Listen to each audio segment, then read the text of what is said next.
Hello and welcome to the Vlogging Pod. Tonight we are joined by romance author Sage Spelling. Welcome to the room. Thank you.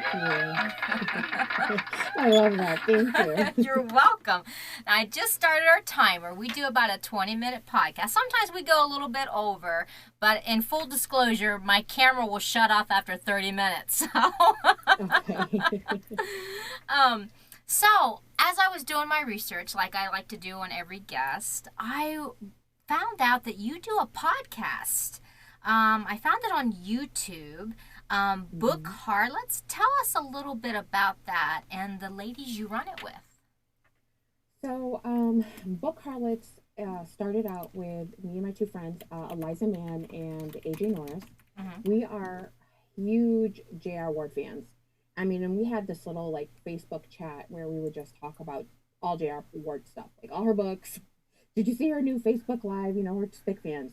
And during the pandemic, we were like bored and just wanted something to do. So AJ was like, "Hey, do you guys want to do a podcast and go through all of J.R. Ward's books?" And we were like, "Okay." So we just went ahead and just did video by video and just talked about how much we love characters and that world and that kind of stuff. So so far that's all we've done on the podcast is all J.R. Ward's books. Okay. Well, my next note was, for the most part, it seems to be focused on J.R. Ward. Do you happen to see that if you guys are going to be on that from the singular author and perhaps branch out to other authors? Yes, definitely. But when we started, J.R. Ward had so many books. We were doing the BDB, the Black Dagger Brotherhood, and there was like 20 some books. So we had started with one and kind of going all the way through. So now there are two books that are out that we haven't done yet. We plan on finishing those, and then we're thinking of possibly starting another series. We kind of just really like doing series. I mean, we can do standalones too, but series are just like more characters and more hot dudes to talk about. So Well, that's the important part, hot dudes to talk about. Exactly. So let me ask you this. Do you know if it is in Audible format, J.R. Ward? Yes, she is. Awesome. That's how I listen to all of them. See, now you know exactly where I was going with this. Now I'm going to write that down because I'm always looking for a new series. I tell you what, I love the Audibles. Love them. So, and since this is about you, because I don't want to tell you what I'm reading right now or listening to, because I don't mind. That would be a whole other podcast. I was like, okay, so let's talk a moment about journaling. My lovely assistant is always telling me about her journals and writing things in them and keeping track of everything. And I'm telling you, if it weren't for her and her daily to-do things, I'd be lost. So with that in mind, when I was visiting your site, which I have up on my other computer, you have, let's see, you've got a lot of things here. But I noticed that you make journals to sell on Amazon. Tell me a little bit how that came about. So I started planning first, right? So I started, I am a huge fan of Sarah Cannon, and she from Heart Breathing, and she does this whole workshop on planning and goal setting and all of that, and I was like shiny new project, right? So I was buying planners and I was doing stuff, and I would change them every month. So I liked to do the daily journaling in a smaller journal so that I could finish it in 1 month. So I would do like like a gratitude journal or something like that. And I was finding that all the journals that I was finding were too big to finish in 1 month. And then I don't want to use them again. So I wanted a new one for another month and to mix and match. So I got the idea just to make my own. And I made them more for me. And then I was like, hey, let me, put them up on Amazon. Nice. So you create all them yourself, correct? Yeah, I create the covers and I create the inside. Like there's a few that have like lined paper, some that have blank pages, and I have one that has like little quotes in the bottom of the page. Oh, nice. So is it like a calendar planner? No, it's just like, it's not really a planner, it's a journal. A journal. Okay, cool. Now, have you ever thought about expanding to planners? I have, but that's a like I don't know if I'm capable of making those the inside. I would have to like, Aww. you know what I mean? I would have to invest in different software and stuff like that to be able to do that. So, Right. the journals were just so I can be able to change them every month with my planners. Right. Well, I just say that with the calendars. I know several off the top of my fingers that would be love to have those because they are really cute covers. Thank you. They really are. So, let's talk about Racktivist. Am I pronouncing that right? And Yeah. your connection with being a kindness ambassador. So a while ago, I was feeling, a way about life and, feeling sad and stuff. And I came across Random Acts of Kindness, the website. And they're like, join now and you can be a Ractivist. So I went ahead and I joined. They sent me the little title and stuff. And I started doing little like challenges with my Facebook group. And they were fun. We did them. I'm not gonna lie, I haven't done it in a while with them, but they're really simple challenges where, you every day you message a friend and say, hey, how are you doing? I'm just checking on you. Just little things like. Oh, did I lose you? Notes. There you are. Okay. Oh, sorry. That's all right. Leaving little notes inside maybe a library book, or something like that. Just little things to brighten someone's day. Right. So that's really where it came from. Oh, okay. Well, that makes sense. So let's talk about books, okay? Yes. Let's take a little trip back. Now, I know you have a book that was published, and quote me if I'm wrong on this. I think it's 2016 was your first published book. First one was 14, but Okay, it's 14. no longer in print right now. Okay, 14. But there was one in 2016, am I correct? Yes. Okay. Now, I believe that was a first in the series of the Haywicks. Yes. Yes. Okay. Yeah. So, tell me, this is going to be a little bit of a tricky question, okay? Okay. All right. Well, maybe not tricky, but there's a little bit to it. So, tell me about Naughty Nights, and then the second in the series of the Haywicks. Is it Haywicks? Okay. Exposed Cards, because they came out at the same time. So tell us a little bit about these two books and how they differ in comparison when they debuted. So, well, Exposed Cards is a second book to High Stakes. It's Okay. kind of, it goes, it starts 1 year at the same time as High Stakes, but it picks up a year later in it, and so it's connected. So the bad guy, technically, quote unquote bad guy in book one is the hero in book two, and you see why he was the way he was, and he's kind of redeemed in this book in Exposed Cards. Naughty Nightly is actually it's very different world. It's more those were new adult. Okay. Naughty Nightly is more on the really high steam, high heat, and it's more magical realism. So Naughty Nightly is based on like a little bit of magic spell that brings two people together. Okay. One is in a dream. They meet in a dream state because the spell has him in like a coma state, and she dreams about him and she helps save him. And that's basically the premises of that. Okay. Okay, so let's travel back just a little bit more. So you said the book in 2014. What was that again? You said it's no longer in print? There was it Inked Hearts, which was part of an anthology, Okay.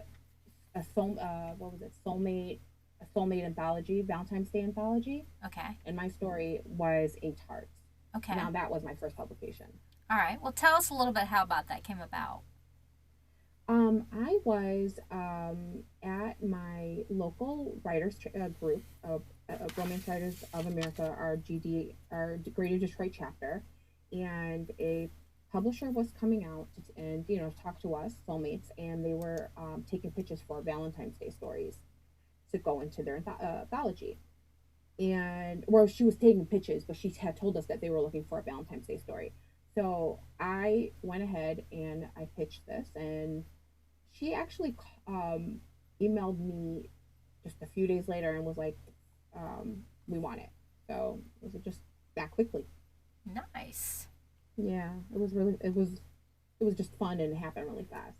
Have you ever thought about going back and revisiting and making it into a book itself? I am planning on. I was supposed to have it come out for Valentine's Day because it's a Valentine's Day story. I was planning on having it come out this year, but I kind of um, fell off my schedule. So I'm planning on having that re-released for next Valentine's Day. Oh, nice. So I'm looking at your page. Now, this is going to be a total off the ball comment or question, I should say, not comment. Um, but I'm looking at your site even more as we're speaking. And so, okay, since you've published in 2014 and then you went on to 2019, but you've done quite a few bit of events. So tell us exactly how those come about. I mean, do you search them out? Do they request you? Are you linked in groups where they come out? How exactly does your touring come about? So those are, yeah, basically you hear from word of mouth and friends. And in the beginning I used to go. So I started going to. I think I went to my first um like reader as a reader, and I Okay. would go as like a inspiring author, and that was like in 2013. I think was my first one. And I went as a reader, and you make connections and stuff. And then the first year that I went back as an author, they do events where you can start off small. And yeah, I just started off as a reader, and then I got to know people. So then when I actually became an author, I was able to like join um, the different events for the book signings and things like that. Right. Well, there are some sexy pics here. I'm just saying. Yeah, I'm liking. Are they the Vegas ones? Well, from 2016. Yeah, those are some nice pics. Just saying. Those were all the hot models they had. So I don't know if you remember Romantic Times. They used to bring all these cover models. And in Vegas, they like triple time. So they had some guys that like were Chippendale dancers that would come. It was a blast. Oh, I can imagine. I can. I'm seriously. I'm like, what have I been missing now? Get this COVID crap out of the way. I know, I know. So nice. It looks like you guys had some great times. We really did. So now let's move on because I know you have a new book out, and it is one that I used for a promo pics. Wicked Wingman, a Hero Club novel. Mm-hmm. First, very hot cover. Okay, I had quite Thank pleasure of making that little graphic, and I was like, I'm a liking this cover. So let's talk its creation. How did you venture into this book? I mean, what was your idea kind of strategy when you entered this book? So, when I applied to write in their world, they gave me the option to write in one of the five of their main books. So, do you have the background on the Cocky Hero Club? No, I do not. Okay, so the Cocky Hero Club is like a world basically that authors can submit to write in this world, and they have to connect their characters to one of those five books in the story. So I chose, because I just always thought pilots were hot, I chose Playboy Pilot.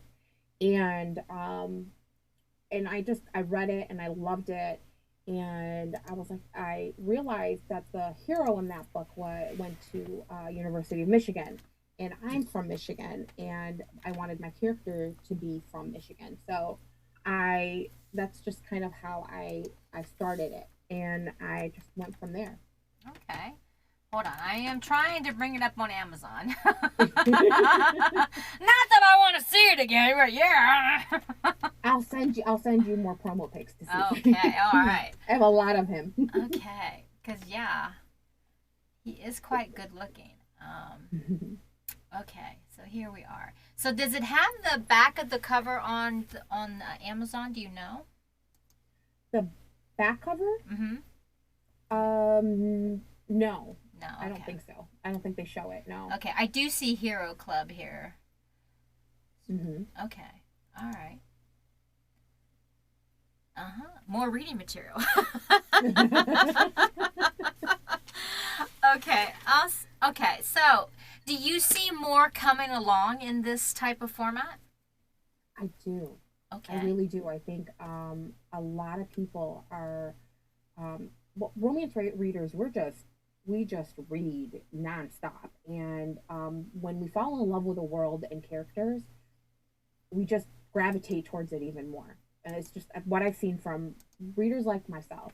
And a lot of these are I feel like they're fun to do because it's a break from what you're doing every day.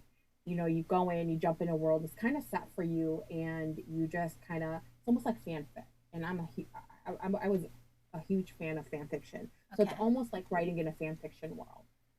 Oh, okay. So, is Hero Club its own production? It's a publishing company? Yes. Yeah, yeah. Okay. So, are you involved with it for every book or just particular series that they're interested in publishing? Just the one book that I did with them. Okay. That's the extent of my involvement. Okay. I'm looking at them right now. So there's quite a bit. So you could choose to do it again. So you basically Mm-hmm. submit to them, yes? Yeah, yeah. It's a submission process, and they accept, and you have to like submit a proposal, cover, and all of that. Oh, you did the cover work too? I paid for the cover work. Yes. Okay, nice. Well, it still counts. I I have a great friend that does actually the one of the ladies that I do the podcast with, AJ Norris. She did the cover. She does a Okay, really great job. nice. Well, it is. Of course, you already know I like it. He is quite good looking, so you had me Mhm. there. But well, let's be honest. I mean, a cover brings you in. I mean, whether or not it tells a Mhm. tale or gives some kind of sex appeal, it pulls the reader in. I mean, there's just no way around that, right? Oh yeah, oh yeah. You know they say don't judge a book by its cover, but I always do. I hardly ever read the back first. I reach for the cover first. Well, you know what? I actually think a good cover pulls you in. It tells a Hmm. lot more about the set. See, Literary Vixen in the room is saying the same. She goes, so I do the same thing. Hmm. I think a cover can pull you in. I mean, it depends on what you're looking for, especially if you really want to pull yourself into the character of the book and like say you're a girl and you're putting yourself in the shoes of the sexy heroine of the book and you want to see what you're being what I mean attracted to that Hmm. actually it's Hmm. like yeah I could see it Exactly. happening. Exactly. So with 1 minute on our clock, tell me a little bit since we're entering the new year, what is on your new year schedule for 2022? What can we see coming from you? Um, Other than the Valentine's Day reissue story, I don't really have anything set in stone yet. Okay. I am working on a family saga, which is been a lot of fun, and I will be going to two events this year Okay. if they don't shut down because of COVID. Oh, let's hope But I not. will be right. I will be in Chicago for Spring Fling, and that's in April. And I will be in Tennessee for a weekend with an author in May. Nice, nice. And we can find that all on your site, which is sagespelling.com, which is where I'm at right now. For all those that are interested. Now this is going to be a buzzer, so please forgive my ears. There we go. Because I don't want it to beep real loud when the timer goes off. But I want to thank you so much for being on the program. I'd love to have you back when your newest comes out again. So please check us out. And I would welcome you back anytime. You were an amazing author to listen to. I am quite interested in your work, not just because of the cover. Thank you so much. I appreciate that. You're welcome. It's been really fun. Yeah, it's been really fun being here. Well, awesome. And I'd love to see more from the podcast. I did listen to quite a bit, and I was intrigued. You ladies really have it together. So thank you again. Oh, thank you. Oh, you're welcome. Thank you so much for being on. Thank you, listeners. Stay tuned to next Thursday when we will have our next guest. Have a great evening, everyone. Bye-bye for now.